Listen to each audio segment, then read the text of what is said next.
السلام علیکم ورحمۃ اللہ وبرکاتہ۔ محترم سامعین کرام، آج میں آپ حضرات کے سامنے چند ایسے اعمال بیان کر رہا ہوں کہ جب انسان دنیا کے اندر ان کو کرتا ہے تو مرنے کے بعد بھی اس کو اس کا فائدہ حاصل ہوتا رہے گا۔ یعنی ایسے 7 اعمال ہیں یہ جن کو دنیا کے اندر انسان کرے گا تو آخرت کی جو سب سے پہلی گھڑی ہے قبر، وہیں سے اس کو اس کا فائدہ حاصل ہونا شروع ہو جائے گا اور ان اعمال کا ثواب بھی اس کو ملتا رہے گا۔ اور یہ 7 اعمال ہیں۔ ان میں سے پہلا عمل ہے کسی کو علم دین سکھا دینا۔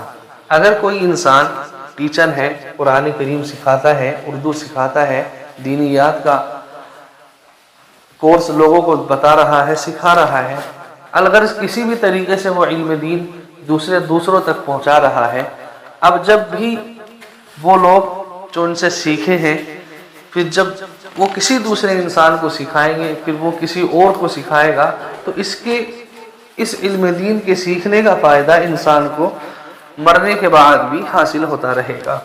دوسری چیز ہے نہر سے پانی کو کھدوا دینا۔ یعنی دنیا کے اندر انسان نہر اگر اپنے پیسے سے کھدوا دیتا ہے جس سے کہ لوگوں کو فائدہ ہونا ہے، تو یہ بھی انسان کو مرنے کے بعد فائدہ پہنچائے گا۔ اور تیسری چیز ہے درخت کا لگا دینا۔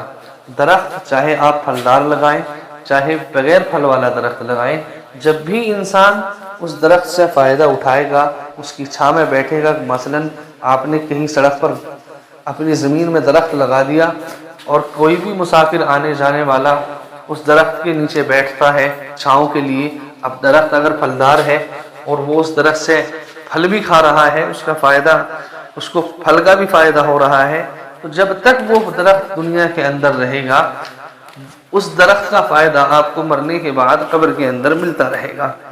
اور چوتھی چیز ہے دنیا کے اندر رہنے کے بعد انسان کا مسجد کو بنوا دینا۔ مسجد یہ خدا کا گھر ہے۔ اگر کوئی انسان مسجد بنواتا ہے تو یہ اللہ تبارک و تعالیٰ کے نزدیک مقبول انسان ہے، اور اس عمل کو دنیا کے اندر قرآن کریم نے، مذہب اسلام نے بہت زیادہ پسند کیا ہے۔ 5واں عمل ہے قرآن مجید کو اپنے پیچھے چھوڑ دینا۔ مثلا آپ نے دنیا کے اندر قرآن کریم کو ہدیہ کیا، مسجدوں کے اندر رکھ دیا یا کسی غریب انسان کو پڑھنے کے لیے دے دیا، اب جب تک وہ اس قرآن کریم کے اندر پڑھتا رہے گا آپ کو اس کا ثواب حاصل ہوتا رہے گا۔ اور 6واں عمل ہے کنویں کا کھدوا دینا۔ کنواں اب سے پہلے ہمارے یہاں دنیا کے اندر آپ حضرات نے دیکھا ہوگا بہت سارے لوگ کنویں سے ہی پانی پیا کرتے تھے، کنویں کا ہی چلن تھا، لیکن چونکہ آج کے دور کے اندر کنویں کا کوئی خاص چلن نہیں رہا ہے، اب انسان اگر کہیں پر نل بھی لگوا دیتا ہے کسی دوسرے لوگوں کو فائدہ پہنچانے کے لیے، ٹھنڈے پانی کی اگر آدمی ویوستھا کرا دیتا ہے اور کہیں پر فریز وغیرہ لگوا دیتا ہے تو یہ بھی اس کے اندر شامل ہوگا، اور جب تک یہ چلتا رہے گا انسان کو اس کا فائدہ حاصل ہوتا رہے گا۔ 7واں عمل ہے نیک اولاد کا چھوڑ دینا۔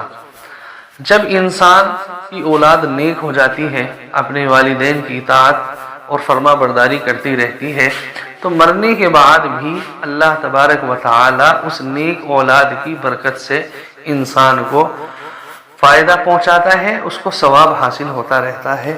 تو یہ 7 عمل ہیں، اگر دیکھا جائے تو کوئی دشوار بھی نہیں ہے، کوئی دشواری ان کے اندر نہیں ہوگی۔ اللہ تبارک و تعالی سے دعا ہے کہ اللہ تعالی ہمیں ان اعمال کی کرنے کی توفیق عطا فرمائے۔ آمین۔ وآخر دعوانا ان الحمد للہ رب العالمین۔